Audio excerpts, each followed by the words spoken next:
I'm going to share exactly what David Walsh's body goes through out at Finke Desert Race, and then give you 7 takeaways that you can implement into your own training and preparation for Finke if you can't do as much riding and pre-running as David does. So we've got a wonderful video here with some great footage from JA Edits. So have a look at their social media if you're interested in more Finke content, because there's a fair bit there and they've done a great job of getting some awesome riding stuff. If you have a look here, obviously Finke is a very fast event. And so I was watching on one of the other videos and having a look in the comments. David was saying gets up to 175 kilometers an hour out on the new bike, the new KTM 500. And I think there was an average speed this year, 2024, was about 124 kilometers an hour. So you're moving quick, like things are coming up on you fast as you're going through the desert. So we'll have a look at some footage here. Let's have a look here. So you can see the track, like some parts of it are quite rough, some parts of it are quite smooth. So if we have a look here, obviously it's smooth. The body's not doing too much work there. You can sit down and get a little bit of a rest. Obviously it depends on the condition of the track, whether they've graded it or not, how many people have been pre-running, the weather, has it been raining much, all the rest of it. So sometimes you will get a little bit of a rest where you can sit down and go fast, and it's not too taxing on your body. But as we'll find out, there are other sections of the track where it is quite demanding. So if we skip up here a little bit, let's have a look here. This might be another harder pack section. Very dusty, as you can see here. So this is a bit of a harder pack track. So for this rider, obviously he's sitting down and he gets a little bit of a rest and there's not too much happening there. But when you get to some of these whooped out sections, if we skip forward a little bit, let's have a look. Let's go over here. You can see here, like David's up on the pegs a lot. His body's working reasonably hard because he's got his body in the attack position on the bike. He's holding that same position. Now, one of the things is when you're moving so fast on the bike, is your body naturally wants to come off the back of the bike, okay? Because that's what happens. When you've got a bike that's very fast and going very fast, you have to physically hold your body on the bike and you have to be able to brace yourself. And you have to use your core, you have to use your legs, you have to use your arms, you have to use everything. And so that's why it's so taxing on the body. So you can see here, especially where it's whooped out and you're trying to get over the back of the bike and get your body in the right position, is it uses your legs a lot. Okay, these things here are being used heaps. So it's really important to make sure that you build strength into your legs before you get to Finke so that you can stand up and get on the pegs and be strong enough to push the back wheel into the ground and get through the bumps when you need to. One of the common mistakes that I see with riders and as they go into Finke is they'll try and train their legs and try and build strength. But what ends up happening is they do a lot of cardio. They'll go and do a lot of cycling or get on the rowing machine a lot or do a lot of body weight squats. And they think that that's going to build the endurance and strength into the legs. And the truth is it doesn't get them the result that they need to get. The reason is because if you look at the weight of a 500, it's probably 110 kilos. And then you add all the gear like, steg pegs, desert seat, all the rest, oversized fuel tank, probably a lot more than 110. And then you add your body weight on top of that. So if you weigh 90 kilos, that's a total of 200 kilos that you've got there that you've got to wrestle down the Finke track for 2 or 3 hours. There's no amount of cycling you can do on a cycle bike that's going to build the strength you need to wrestle around 200 kilos. So even here, I'm not sure what's a bike. That sounds like maybe a 250, that one. But even then, you still need to be able to have the strength in your legs, in your body to be able to do that. So the best way to do that is through weight training. The stronger you can get yourself in the gym, then the easier it's going to be for you to be able to wrestle the bike around.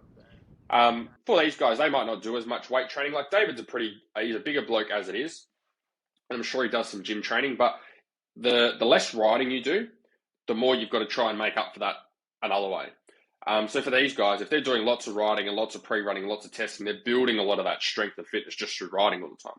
But if you're only going riding once a week because you've got to work, then that strategy is not going to work for you. Only riding once a week is not going to build the strength that you need into your legs to go the distance. That's where your gym training comes in and making sure that that's all dialed in.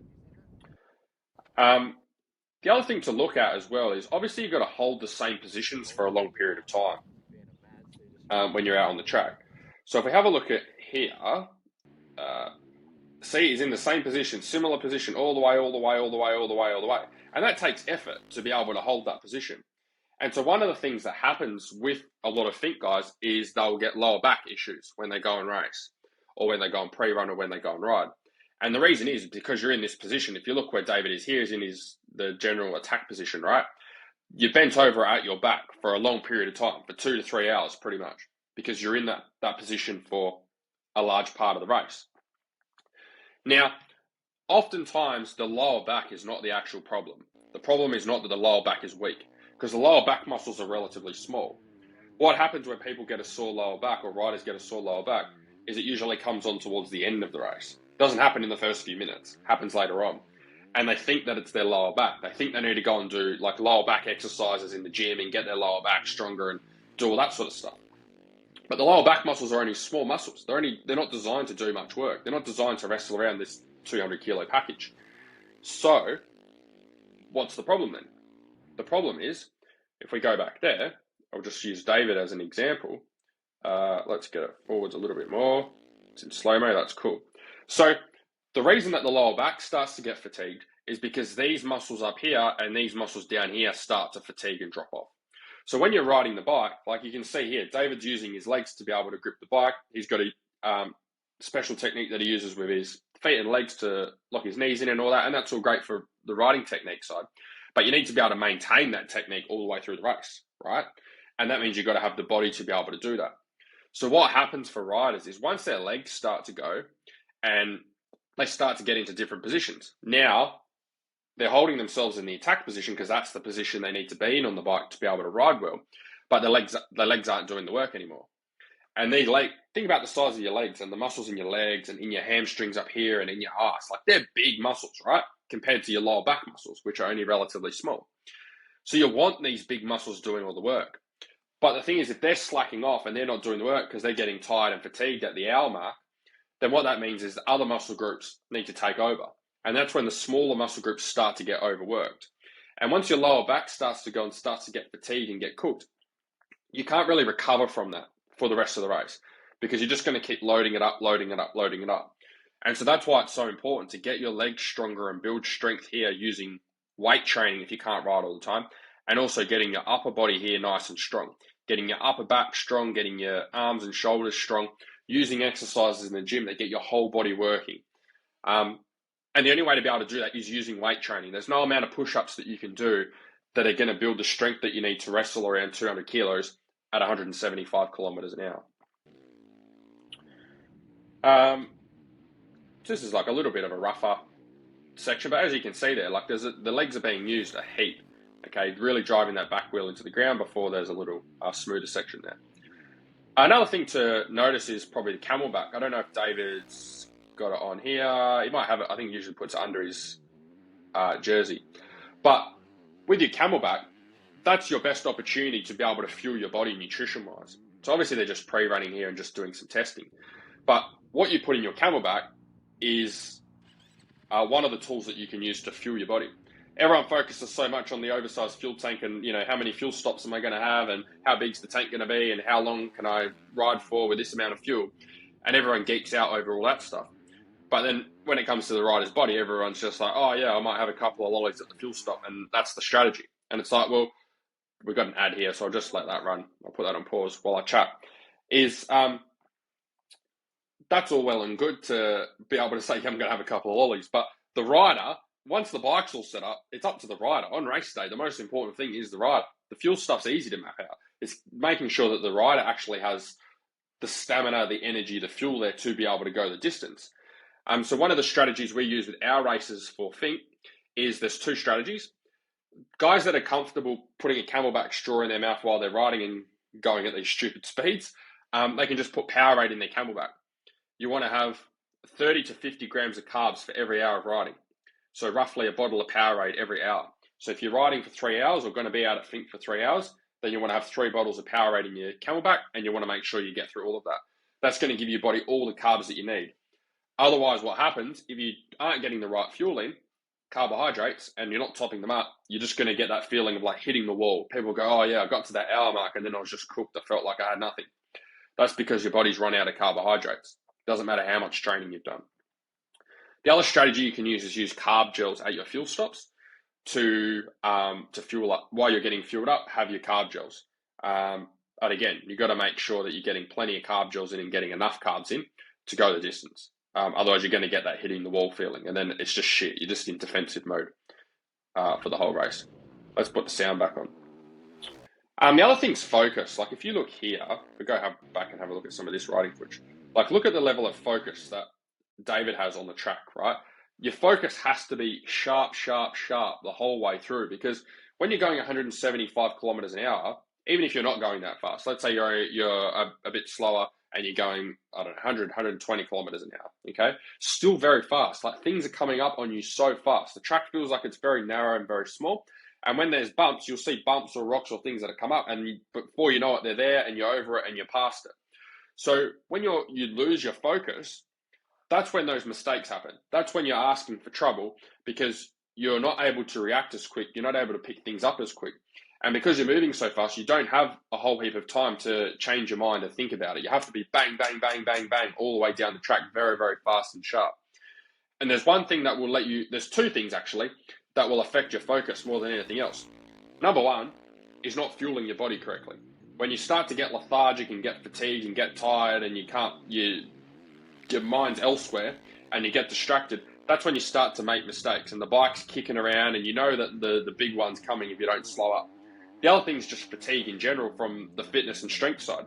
When your legs start to get cooked and you're not getting in the right position on the bike, then the bike starts to kick around more, makes riding even harder for your body. Then again, your focus you start to go off in la la land, your reaction time starts to drop off, and you don't have an opportunity for your reaction time to drop off, I think, because it's so fast. Like look how fast he's going. He's on a 500 going flat out. There's not much room for error there. So you have to make sure that your focus is sharp, and that comes through being fit and strong and through making sure that you're dialed in your nutrition as well. Can also come through losing weight. Like if you're overweight and you know that you need to get lighter on the bike, if you're carrying an extra 15 kilos that you shouldn't be carrying, then that's going to cause a lot of extra fatigue because you're carrying an extra 15 kilos down the track that you don't need to. So that can also affect your focus. So obviously being like as I'm putting this video together, it's in off season, but this is really your best time to start losing the weight if you need to and start building the strength and fitness. The bigger the run up you can give yourself going into Finke, the better you're going to feel when you get on the bike, because all of your practice and pre-runs that you do are going to be better because you're going to be fitter and stronger and perhaps lighter. But you're also going to have less interruptions at this time of the year because there's less racing on. So you can just really dial in your nutrition, your strength and fitness. And then as you get closer to the event, still want to be training, but you can focus more on the riding and maybe get out a bit more regularly. To give yourself time, the bigger the run-up. Riders always ask me, when should I start training for Finke? I don't want to start too early. Well, the truth is the earlier you start, the better prepared you're going to be, the better results that you're going to get. One of the things that riders think is that they have to put their whole life on hold to train. Our Finke guys only train 3 times a week for 45 minutes in the gym and ride once a week or once a fortnight. Okay, and we're able to get them ready and be able to get them race. We work with guys that have been like top 50, top 100, all the way to guys that have done Finke for the first time and just want to finish. And that's the system that we use. The reason we do that is because when they go to the gym, they're actually doing stuff that's targeted towards their racing, so they don't have to train as much. Whereas a lot of guys that don't know how to train properly just go and do go do a whole heap of cycling. Yeah, I might do some runs. I'll go and do F45, might do a few CrossFit sessions. And excuse me, it's stuff that just doesn't really help them with their racing. And so they feel like they have to train all the time. Because they feel like they have to train all the time, they don't want to get started early because they're like, shit, I'm going to have to put my body through hell. It's like joining the army. But if you're doing the right type of training, it shouldn't be like that. Another thing here, while we're looking at some of this footage, is it's a great idea to get out and do some test races. A lot of guys, obviously with the new rule where you have to get accreditation or, get some points or qualification events to enter, I think it's great. But you should be doing that anyway. If Finke's a big event for you and you don't race it all the time, or maybe you've raced it a few times, you're probably going to be quite nervous and stressed going into the event. And the best thing you can do to reduce some of that stress and anxiety is actually getting out to some races and putting yourself in a similar environment. So go and do some test races, go and do some cross-country enduros, go and do some other desert races, go and do some local club day or lower key events, even if it's not the same conditions as Fink. It's just putting you in the racing environment to get you comfortable racing. And so now is the time to be thinking about that stuff. You've got, from when I'm putting this video, you've got about 9 months until race day. Start planning that stuff out. Like, get stuck into your training now. Start thinking about what races you want to do at the start of next year to be able to get you ready and give you something to work towards. And start building some momentum to make sure that you're ready and you can get the best result. And then the last thing is your nutrition. Test your food. I don't know if there was footage in this video. It might have been another video from JA Edits, where you can see like David's out there with his brother Liam, and they're doing some pre-running, and they're having like Powerades and they were like gels or something else, or drinks, carb drinks. Again, like what we've found with our Fink guys over the years, I think we've been helping guys get ready for Fink. It's probably the last 7 or 8 years specifically for Fink. Let's have a look at some more footage here. Is you want to make sure that you have your nutrition dialed in, because what happens is some riders can deal with different types of foods or different types of supplements differently. Sometimes, like some of the common things is sometimes we'll get riders set up with the carb gels, and they'll have the carb gels and they'll go, oh, I really couldn't stomach those carb gels. They made me feel a bit off, or my mouth started to go dry and didn't feel right, and so I didn't end up having the carb gel. So it's better to find that out when you're practicing. Same with food. Like some riders can have a bit of fruit and be fine before they go and race. Some riders have fruit and they're like, oh, it sat in my stomach and I just couldn't eat it and I couldn't stomach it. If they can't stomach it, they can't get the energy from the food, which means they're not going to get the carbs they need to be able to ride properly, which means they're going to hit the wall after the first hour. So that's all the stuff that you should be testing from now until the race. It's not, but what a lot of guys do is they just leave it all to the last minute. And then it's like, you're starting to test things on race day. And that's the last thing you want to do. You don't want to be testing things on race day and cramming like, you know, a few weeks before, trying to go, oh yeah, I'll just throw the kitchen sink at it and hope that something works. Because sometimes that can do the opposite and make things worse if your body's not able to tolerate it. So they're the main 7 learnings there that you can implement into your training and preparation. If you'd like some help getting prepared for Fink, we are going to take on a small group of riders again and help to get them ready. And we've got a few that have got started and have started their preparation already, which is cool. If you'd like to join them, you can apply for our Faster Laps program below. I'll put I'll probably put the link in the description or in the comments. And as always, if you've got any questions, feel free to put them down there as well.